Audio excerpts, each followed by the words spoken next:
Firing Line with William F. Buckley, Jr. Tonight's guest, David Susskind. Tonight's topic, the prevailing bias.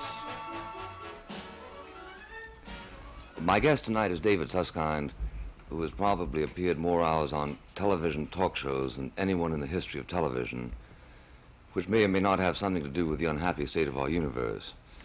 Mr. Susskind is a man of many talents, none of them political. He is an accomplished producer who has brought fine theater to TV and to the stage, a man of energy unsurpassed who accomplishes more in the course of an average year than most of us do in a lifetime, who is genuinely interested in people and in people's ideas, having rediscovered for, I think, perhaps the first time in television history, that people are interesting. It was he who founded the program Open End, dedicated precisely to that proposition, which permitted viewers to listen for as many as 3 hours at a stretch to playwrights, artists, thieves, prostitutes, ideologues, permitting them a full communication of the flavor of their views and of their ideas. For this we are very grateful to him. Mr. Susskind is a staunch liberal.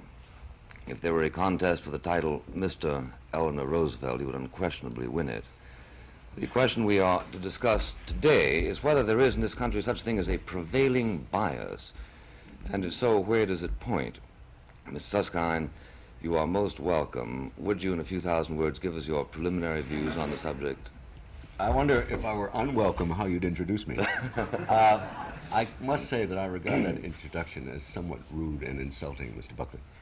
I'd hoped on the occasion of your having your own television program, you would abandon your traditional penchant for personal bitchiness and stick to facts and issues, but evidently your rude behavior is congenital and compulsive, and so I forgive you. I've always known about the generosity of your broad spirit, Mr. Susskind. About the bias of the communications media, I think this has to be said, that the sheer volume of our media, we have 598 TV stations, UHF and VHF, precisely 488 VHF and 110 UHF, and 116 educational television stations.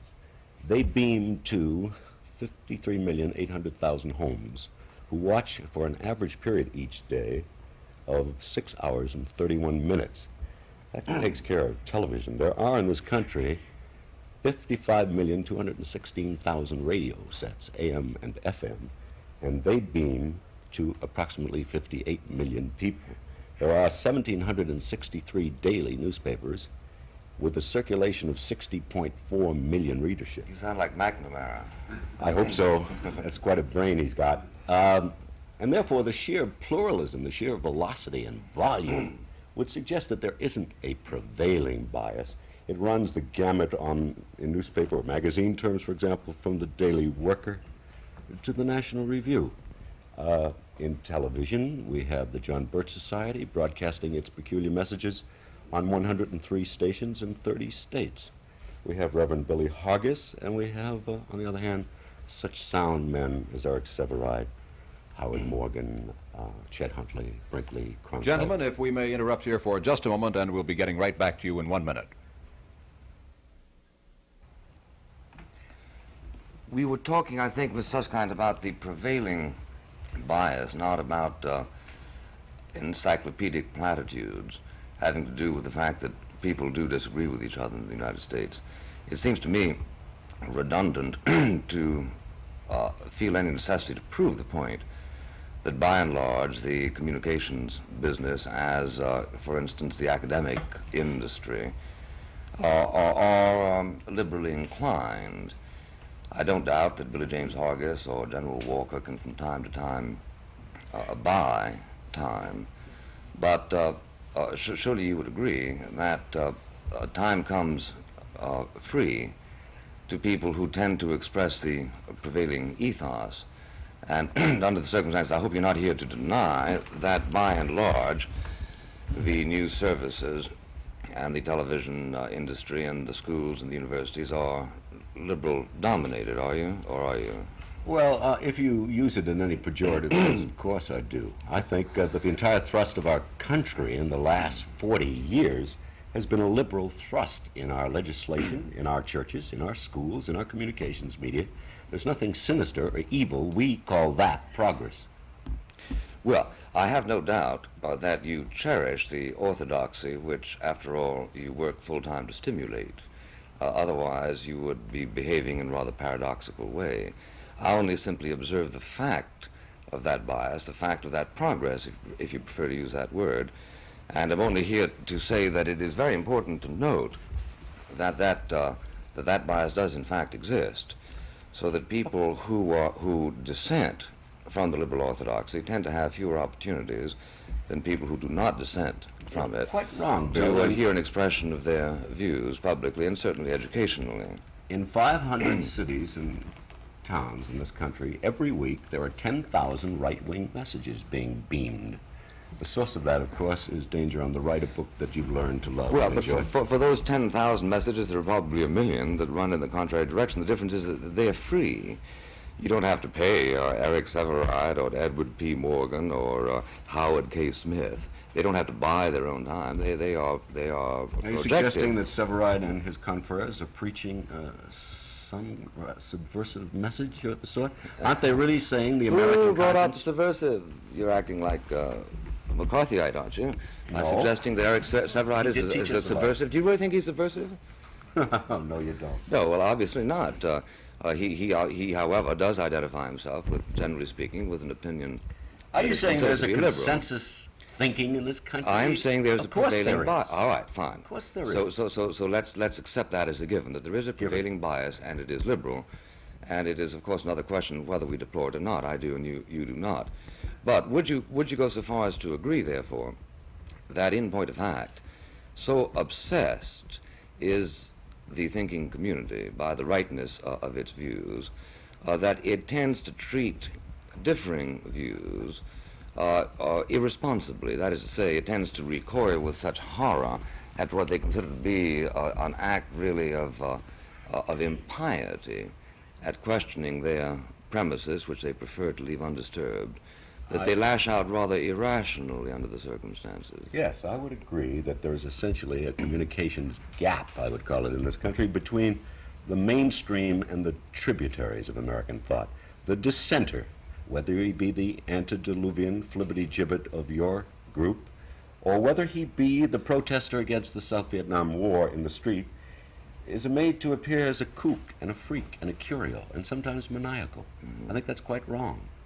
I think we're guilty of that in the newspapers, we're guilty in magazines, and certainly the airwaves are no exception. Is we a generous use of the pronoun, or do you Quite mean, generous. do you mean to include your exclude own- yourself? No, I thought I'd include you and me.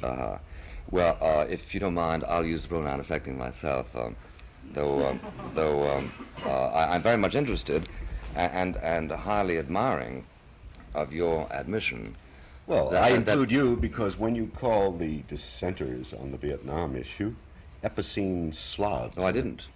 You didn't? No, Direct no. quote of yours.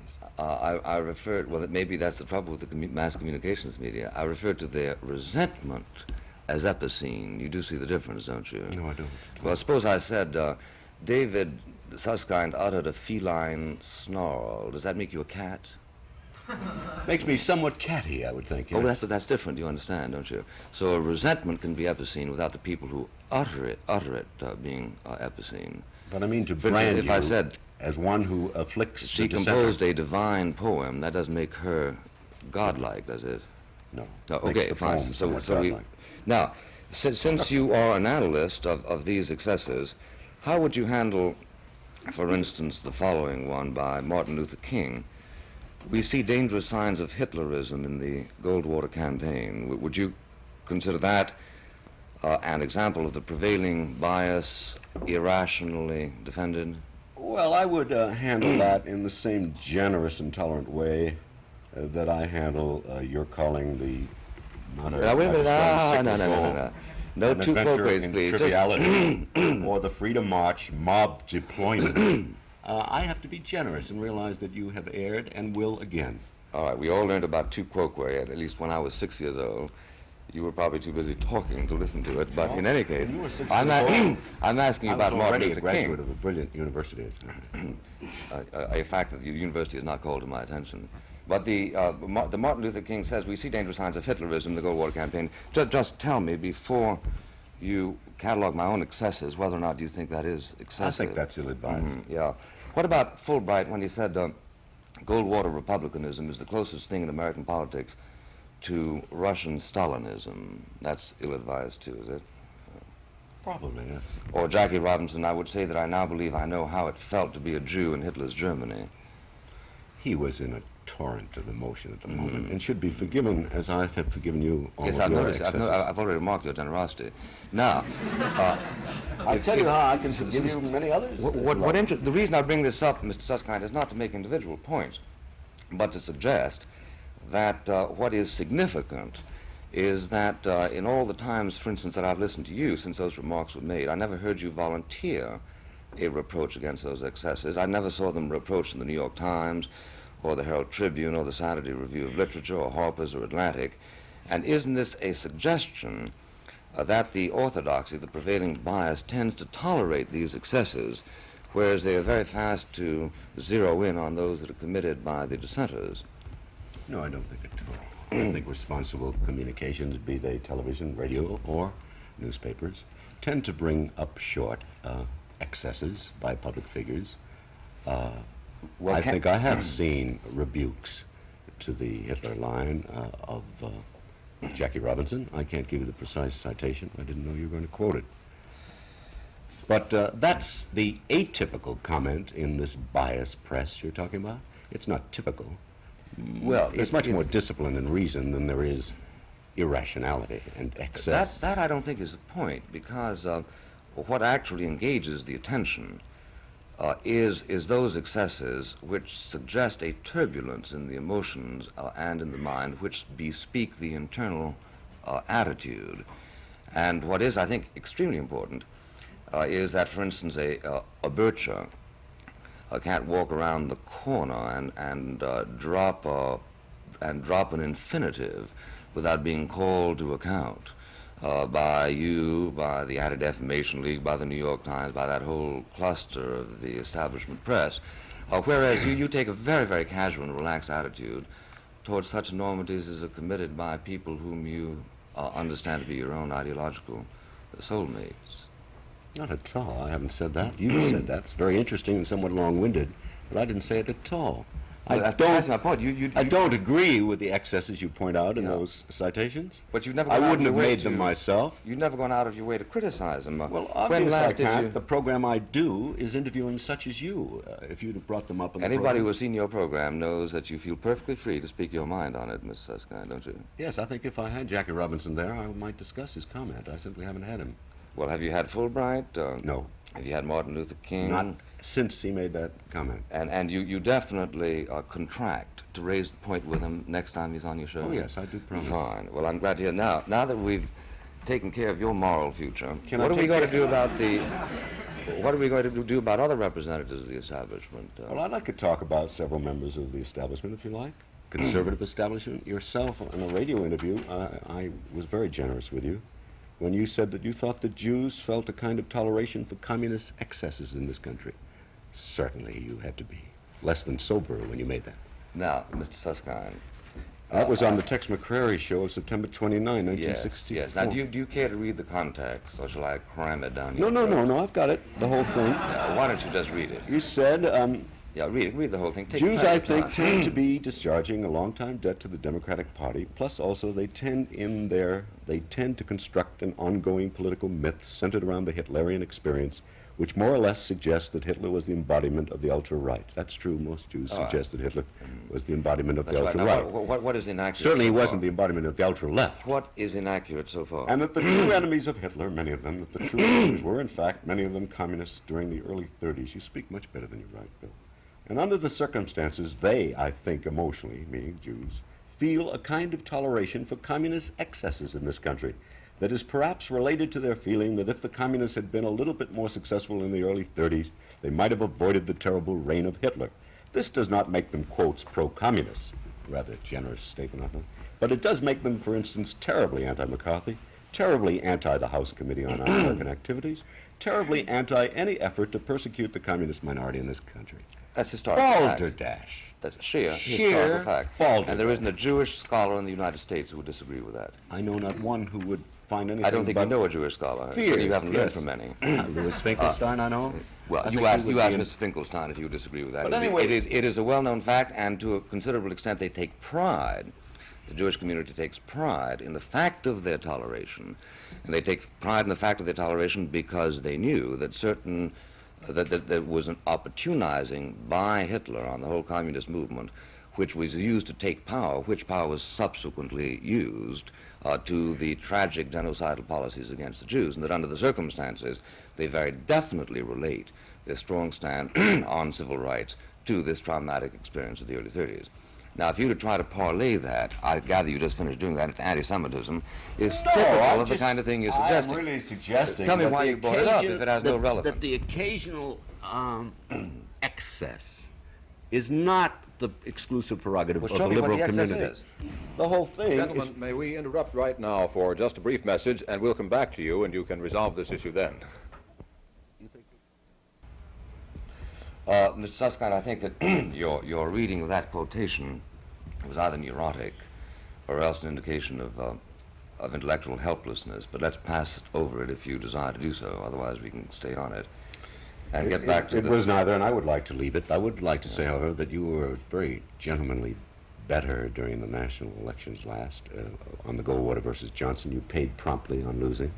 May I give it to Mr. Finkelstein, who heads the Jewish Theological Seminary, and if he finds it Certainly. acceptable, I Certainly. shall send $1,000 to your favorite charity. Will you do the You same with will. mine? Well, that's splendid. I certainly will. All right. I certainly will. Fine. Now, This has been the best paid broadcast I've had in years. I should say much more than you were. Now, Mr. Susskind, to get back to the general subject, would you agree that this prevailing bias extends also to the question of the academy? Isn't it true, or would you agree that it's true, that precisely because the academic world tends to think that its own views are enlightened, they tend to attempt an indoctrination of those points of view to an extent that actually hinders the precepts of academic freedom as they are generally discussed in their theoretical literature? I think that's arrant nonsense. You do? Yes, I do. You think, for instance, that a conservative at Harvard would have Every the same- opportunity the same to preach his opportunity, message. So it's just a coincidence that there aren't many.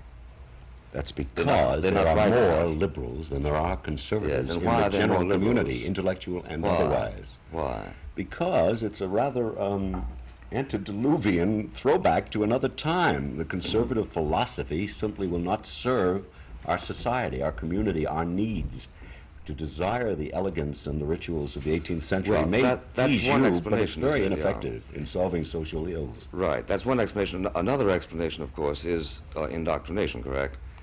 For instance, it's true that, let's say, in the Germany of Hitler, true liberals were discouraged, true libertarians. That is to say, we know of historical episodes They were shot during and burned which, and yes, persecuted. yes. They're Finally. not being Finally. shot, persecuted in this country. Fine. No, they're not. And of course, there are different forms of indoctrination. My point is that You use indoctrination as a synonym for education? Well, I think that there's a great deal of education involved in indoctrination. In that respect, I agree with Socrates. But the point I was really trying to make is that there is evidence, I think abundant evidence, that many colleges have become sort of engines for the inculcation of a particular point of view. Let me give you just one symbol, see if it interests you as much as it does me.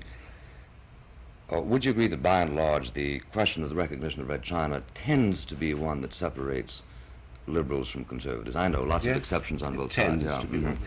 Now, at Yale University there was a poll taken a few months ago which showed that there were 3 times as many seniors coming out in favor of the recognition of Red China as freshmen, 100% more graduate students than seniors, and 50% more faculty than graduate students. Now, does this suggest to you a tendency, i.e., the more you submit to education as it is currently taught, the more you tend to come over on at least that one issue? No, not at all. It seems to suggest to me only the fact that as one arrives as a freshman and begins the educational process, meaning lecture listening and researching and reading in the library, one tends to mature and learn more. One of the things he may learn is a liberal political philosophy. That may well be progress. In my lexicon, it is. In yours, it's a sacrilege. But I suggest that he comes as something of a political amoeba, and 4 or 6 years later, he becomes a bit enlightened. I think that's marvelous. That he needs indoctrination, is what you're putting it. No, he's been educated, is the way I put it. Now we're back to education. Yes, I thought we always were. We No. just have different words for it. Well, now, you identify, of course, progress with that process of learning which leads people to adopt positions similar to your own. Not necessarily. But doesn't No. this really mean that you are engaged in circular reasoning, i.e. you say, well, obviously they arrive at Yale as an amoeba, and they come out in favor of recognizing Red China, and that this is a triumph of modern liberal education. I said it may well be. Yeah. After all, he comes at 17. What is he, really? He's an embryo, an intellectual embryo. He's accomplished grammar school and high school. He knows very little about either the United Nations or Red China. Why couldn't he study Chinese history and political structure Yes, but and why- come to that conclusion out of a genuine, honest intellectual process? Oh, he could, there's no doubt about it, but also he might not, which is another possibility. Well, some And all I'm obviously- suggesting is that the statistics seem to show this rather markedly. For instance, here is a study of the religious attitudes of American college students and the political attitudes of American college students, which was taken from a questionnaire devised by Professor David Reisman, on the basis of which it shows that 3/5 of the college students moved to, quote, more liberal positions in the course of their in the course of their tenure in college, and something like 5% moved to what they call radical positions, and they identify as the principal sources that led them, as the single principal source that led them to that position, the position of their own faculty members, so that the students themselves seem to confirm this datum, which again, as I say, does suggest that there is indoctrination and that it does reflect the prevailing bias. So will you agree with that datum? No, I'll simply agree that all manner of logic and intelligence will not disabuse you of your bias and your prejudice. I think that in America, the general consensus, intellectual and philosophical and political, is liberal. I regard it, therefore, as an immediate coincidence to that fact that the young people, as they learn and grow, tend to be liberal because the community at large is liberal. Witness the election results, state, local, and federal. Yes, but now this gets to be very, very difficult, and maybe that this is where we ought to be headed in this discussion. If enough Americans can be persuaded to believe that if somebody like Mr. Goldwater becomes elected president, little girls won't be able to pick daisies anymore because they'll all be consumed by atomic incineration, or if they believe that the election of Senator Goldwater would usher in the age of Hitler, then obviously by voting for Senator Johnson, they are doing the right thing according to their lights, that is to say, according to their understanding. But the final problem really is whether a society can express itself democratically in any reliable way if the prevailing bias prevents it from the opportunity sufficiently to evaluate contrary ideas and contrary opinions. And isn't the intensity of the indoctrination the kind of thing that permits such statements as I quoted from to be said and to go unrebuked except in your next television show? Doesn't that contribute to these really unreliable mandates? That's a rather long-winded question, and it has so many implicit assumptions. You can give me a long-winded answer. I can't, really, because my thrust is in an opposite direction. I can only say that I think it's a conundrum of little interest to me. Obviously, it's become a fetish to you. Has it occurred to you that the wish that you have in your soul that the conservative philosophy spread across our nation like wildfire and capture the imagination of our young people might be totally hopeless, and that this entire philosophy you espouse completely anachronistic in a modern world? Yes, it has, and I've rejected that. Have you? But it does occur to me that nobody has any right to take a pride in democracy unless he takes a pride in the opportunity of the citizen to canvass different points of view. Once again, I don't gentlemen, know. may we interrupt? We'll follow up that thought in just a moment.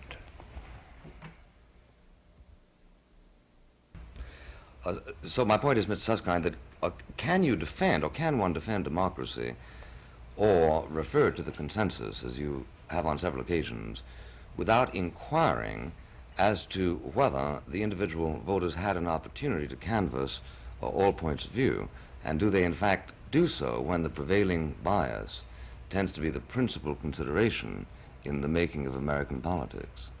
Well, of course they have the opportunity to canvass all manner of countervailing views.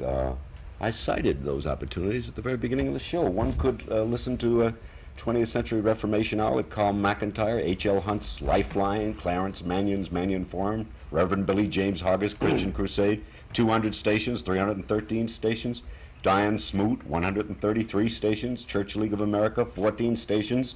One could read such newspapers as the Hoyles chain, located in a 5-state area in California, the Loeb chain, New Hampshire, Massachusetts, Vermont. There are all manner of extreme conservative opportunities of reaching the public. I told you that the John Birch Society now has 103 broadcasts in 30 states. What more could you ask for if you're searching for the opportunity to hear that side? And I went back and probably should have said that I don't consider a broadcast by Billy James Hoggar's exactly the equivalent of 4 years education, even at Harvard, and that under the circumstances, I don't think the forces are equally posed as you describe them. Incidentally, of all of the gentlemen whose names you've just read, I live in the largest city in the United States. I've never seen a single broadcast by one of them. Well, because they'd be laughed off a New York station. Aha, because they'd be laughed off because you have concluded that they should Because be the laughed off. consensus in New York, it's no secret, you discovered it in the election in which you ran unsuccessfully as mayor, is a liberal consensus. Don't you realize, Mr. Susskind, you're going round and round and round and round. You say it's a liberal consensus, and I agree with you. But then I start asking, why is it a liberal consensus? And before long, you say, because it's a liberal consensus. Unless there is some reason by they which... can read the National Review. It's on sale on the local newsstand here. They simply don't choose to do so. They can read Human Events, Christian Crusade, News and Views, Free Man, Dan Smoot Report, all available in New York City to the voter anxious to acquire the other point of view. He doesn't choose to do it. I think I can save you a lot of trouble by admitting that points of view contrary to the establishments don't not exist. What I'm trying to say is that the prevailing bias has a leverage on public opinion which is infinitely greater than that of some of the magazines and some of the broadcasters that you mentioned. I would think that's true. It tends to be sane and logical and intelligent most of the time, and has won the affection and the loyalty of the viewer. And I have never doubted that you tend to identify sanity and loyalty and logic with a point of view which, however, you seem to have difficulty defending logically or sanely. My point is that it has not been established intellectually that there is, say, a brighter economist than Milton Friedman, currently president of the American Economic Association, who was for Goldwater, or, let's say, a brighter political theorist than Erich von Vogelin, or a brighter philosopher than Leo Strauss. And yet these, in fact, are names of people who probably you didn't read in college. And I think that you've been deprived of something that makes you rather twitchy and uncertain in the confidence with which you adhere to your own faith, precisely because of your ignorance of their work. Now, I don't hold you responsible. I hold rather responsible your teachers. And I'm suggesting that this prevailing bias is something that you, who applaud as vigorously as you do, the tenets of academic freedom and democracy, ought to bemoan, maybe in your next broadcast when you get through with Jackie Robinson. Do I take it that you're really suggesting that if I'd had access to the men you mentioned and others of that ilk, I might have emerged the elegant misanthrope that you are? Well, I can't believe you were cursed from childbirth to believe in the views that you currently maintain. And I do think that some of your views reflect an ignorance of the profound alternatives that have been fussed over by very bright and very conscientious and very humane men.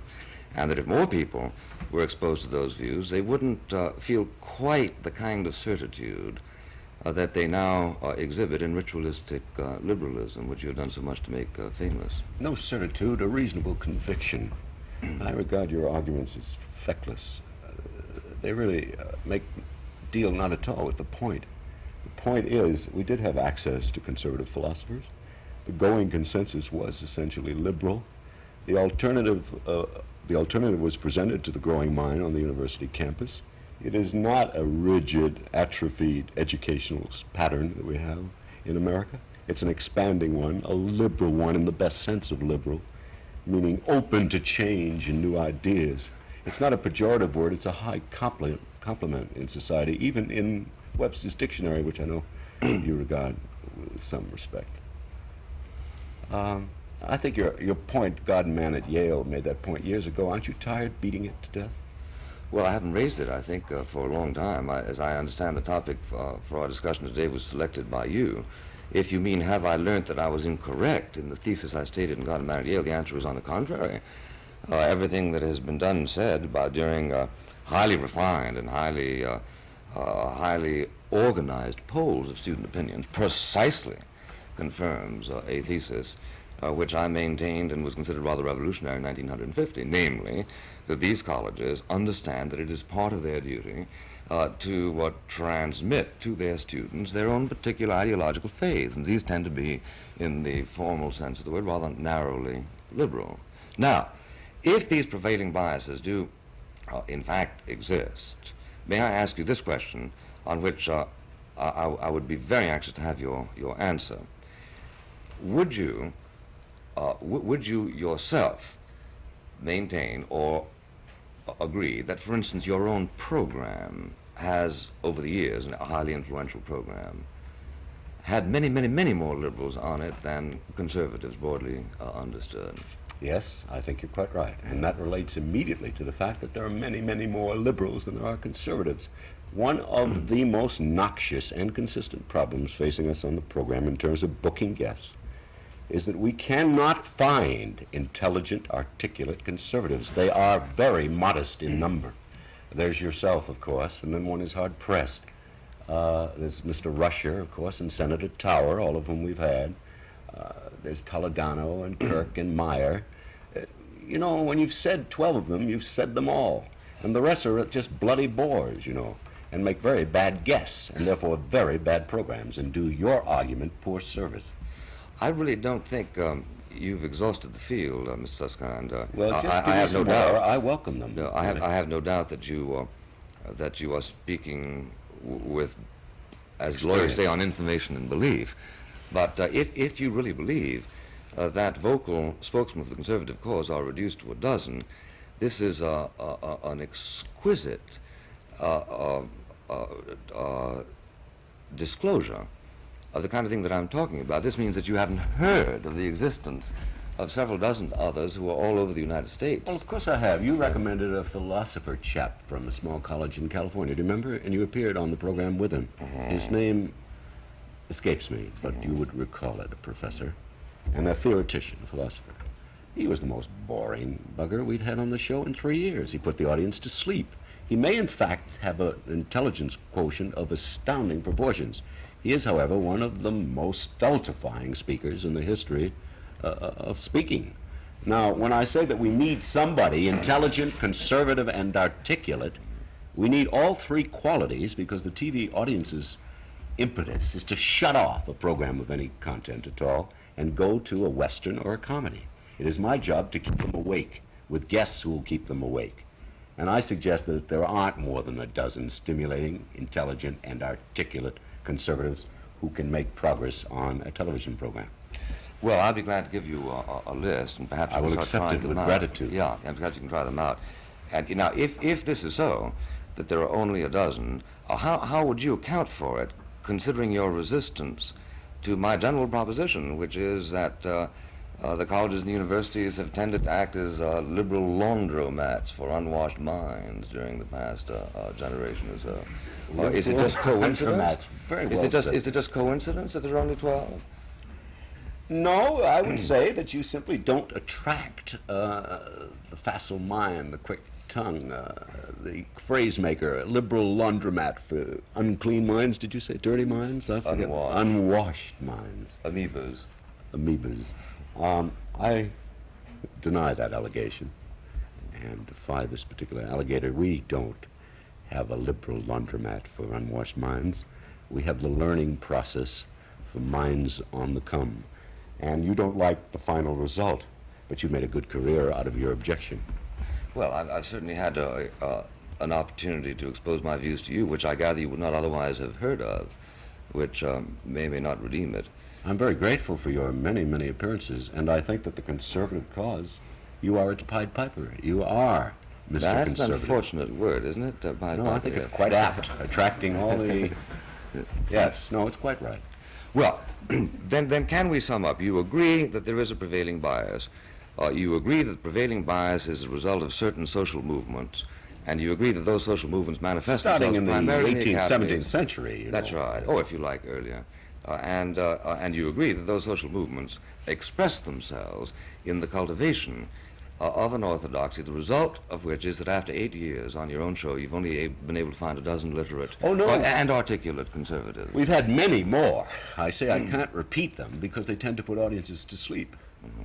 They whittle down to 12 you can count on, 12 that can keep an audience reasonably awake and interested. And I cry for their slim numbers, as you do. But one day they do breed, and their children perhaps will be better at it. And on your program or your son's program, there'll be more conservatives available to render good service to the cause. I'm sorry there aren't. You asked me. Probably fewer free people, too, unfortunately. Well, if At conservatives... the rate at which you liberals continue to lose them around we the pay world. $1 on some occasion. Well, can we back up then just for one moment? Let me ask you whether you consider, for instance, that the whole treatment of Oswald, the treatment of the, at that point, unknown assassin of President Kennedy, wasn't highly revealing about some of the operations of this prevailing bias. You will remember, won't you, that people were looking under their beds for a member of the John Birch Society all over Dallas, and all of a sudden they found out a member of the Fair Play for Cuba Committee, and people had to sort of dimly remind themselves of it, because, in fact, it was a communist operation, and the usual number of liberals fell for it. Yes, as a matter of fact, it was financed by the What are you Cuban talking about, government. Oswald? Or, The Fair Play for Cuba. The Fair Play for Cuba. Now, when it was suddenly revealed that the actual assassin had been not an extreme rightist, but an extreme leftist, was there, do you think, sufficient attention given to the fact of the extreme left and the potential menace from the extreme left? In the library a few days ago, I discovered 12 books published during the last 3 years on the, quotes, extreme right, and none on the extreme left. Is this or is this not suggestive to you? Of course there are books on the extreme left. Your reading is rather paltry. There are books only it's devoted to perhaps SNCC or a Student Committee for Democratic Action. They all have different names, but there have been books on these various organizations. Can you name one? I read one, the liberal, the Dissent on Campus, I think it was called, which dealt with the Students for Democratic America, or the new left-wing group on the college If you're campus. talking about a book called Revolt on the Campus, it didn't. No, I'm talking about Or if you're talking Dissent. about called The Liberal Establishment, it didn't either. No, this is a book devoted to Students for Democratic America, or society, I forget. It's the leading student leftist organization. It exists, Bill, and you know there are such texts. No, I don't. I precisely suggest that the copiousness of the literature on the extreme right, when we're living in a world in which the communists are the most obvious enemy, in which a president of the United States was killed by a tortured mind whose reasoning, for all we know, was critically benumbed by a communist front organization, that there ought to be some kind of attention given to it. Gentlemen, Such is perhaps the you would obsession. both be willing to take just a moment now to ponder your thoughts, and we'll be back with you in just 1 minute. You're not. Mr. Buckley, Mr. Susskind, we come now to the perhaps most democratic section of the program, in which we find out something about the prevailing bias of your audience. A number of persons in the audience have some questions they'd like to direct to you. First, we hear from Mr. Mark Sandler. Mr. Sandler? This question is directed to Mr. Buckley. Would you identify yourself, please, Mr. Sandler? You're Mark Sandler, Columbia Law School. Isn't the great strength of this country the fact that, given the mass liberal bias which you've both spoken of, that the conservative viewpoint was aired on every one of the mass liberal medias that Mr. Susskind spoke of only 2 years ago in the Goldwater campaign? And if you're not satisfied with the pretty overwhelming defeat of Mr. Goldwater, what would you suggest we do about the liberal bias now? Well, I maintain that academic freedom is not operating in such a way as to encourage the natural development of conservative scholars. That is to say, I believe that the 22-year-old or the 23-year-old who wants to go out and get his PhD and get a full professorship has got to mind his opinions, and that under the circumstances that very definitely affects the organic situation. Politically, after all, Goldwater was nominated by the Republican Party, and under the circumstances, he was entitled to his share of the time. But the interesting question is less why was he nominated than why was he beaten so badly. And I suggest that one of the reasons he was beaten so badly is because people became quite convinced that if they elected him, that he wanted to be president of the United States simply so he could lurch into the White House and push the nuclear button. And that unless the censors of outrageous opinions apply equally their censoriousness against outrageous statements of the left as they do against outrageous statements of the right, you're not going to have the kind of equilibrium within which reasoned choices can be made. Is rebuttal permitted, Mr. Buckley? Sure. I'd like to suggest that that's quite wrong on 2 counts. The American people rejected him overwhelmingly, Goldwater that is, because they understood him full well. And number 2, to my knowledge, no application to a graduate school of any description contains the question as to your liberal or political or conservative thrust. Many, unfortunately, still ask your religion, but they don't ask your political faith. So it's quite nonsensical that the would-be aspirant to graduate training and therefore teaching one day is barred because he has a liberal, conservative thrust. If you said you had a religion, you probably would be barred. I doubt it. The next question is directed to Mr. Buckley, and it comes from Mr. H. Carmichael, an insurance executive. Mr. Carmichael? Mr. Buckley, what do you think of this observation? A liberal is one who looks at a problem and sees prospective opportunities, while a conservative is one who looks at the same problem and sees prospective dangers. If this is the way people are, can we not accept both? Well, I think that's a narrow definition of liberal, which is interesting in suggesting certain presumptive attitudes towards change. But beyond that, I think unsatisfactory. But as far as it goes, I think it's extremely interesting. Mr. Susskind, would you have any I comment? think it's quite an interesting definition. I rather prefer the traditional one finds in any good dictionary, that the liberal tends to encourage and want change, and the conservative tends to want to adhere to that which is or was and resist change. I think that's the most devastating and accurate differentiation between the two. Our next Incidentally, the questioner- antonym always fascinated me, Bill. You know, the antonym to liberal is illiberal. And illiberal is a terribly bad thing, isn't it? Yeah, but liberal also means something very special, Mr. Susskind, as you probably know. It was only a generation ago that Woodrow Wilson was lecturing to his students in Princeton saying the history of liberalism is the history of man's efforts to restrain the growth of government. How times have changed. Our next questioner is a student at Fordham Law School, Mr. Henry Perlis, and his question is directed to Mr. Buckley. Mr. Perlis? Mr. Buckley, you and Mr. Susskind a moment ago were talking about the fact that most of the intellectuals, or at least college-educated people in this country, seem to be of the liberal persuasion. And you took it one step further back in time by indicating from your Yale study that you thought this was perhaps because, by and large, the intellectual community, I'd prefer the word community to establishment, community of professors were liberals. And I don't think that's a proper answer, or at least a complete answer as to why. It doesn't answer at all the question why professors are by and large liberal. I suppose you might say that as Mr. O'Doherty, Kieran O'Doherty seems to say, this is because Walter Lippmann was a liberal, but I don't think this is a sufficient answer. Why do you think that by and large the intellectual community is of the liberal persuasion? Are there any implications to this characterization? Yes, well, there are any number of historical streams that have caused a confluence, which people refer to as the zeitgeist, and it is unquestionably liberal. It is the ultra-rationalism of the 17th and 18th centuries. It's the skepticism of the 19th century. It's the solipsism of some of the empiricists. It's the utopianism of some of the Jacobins. All of these combined with the loss of faith, unquestionably, are the principal constituent elements of modern liberalism. And there is no doubt, as I say, that the zeitgeist is there. This is an age of liberalism. But even within that context, I believe that liberalism, since it is anti-reality, would tend to disintegrate faster than it is disintegrating if people were not consciously indoctrinated in its heresies. I would suggest quite another answer. You've heard one of the consummate political gargoyles of our time give you the answer that makes no sense whatsoever. These professors have come out of a time where only the liberal solution to the overpowering social problem proved effective. They witnessed war and depression, and they witnessed the emergence of America, particularly, as the overriding power in the world.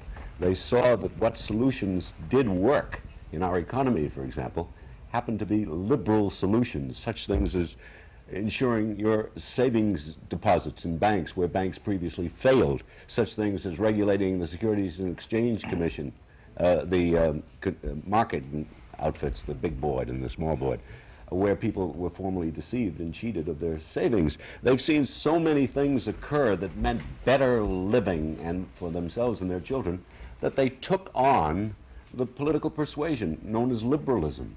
It is not a sinister, evil, anti-God thing.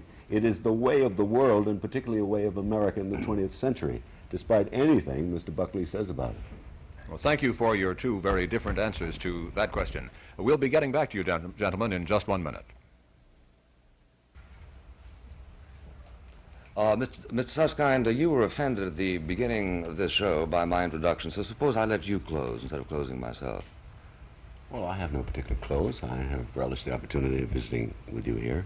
I've enjoyed your half dozen or 10 visits on my program. I'm rather pleased that you began to harness your sadistic wit. You are not without charm. You are, in fact, in my view, the most elegant anachronism in our country today. Thank you, Mr. Susskind. I appreciate being on your show. Thank you. Did we take our 40 seconds?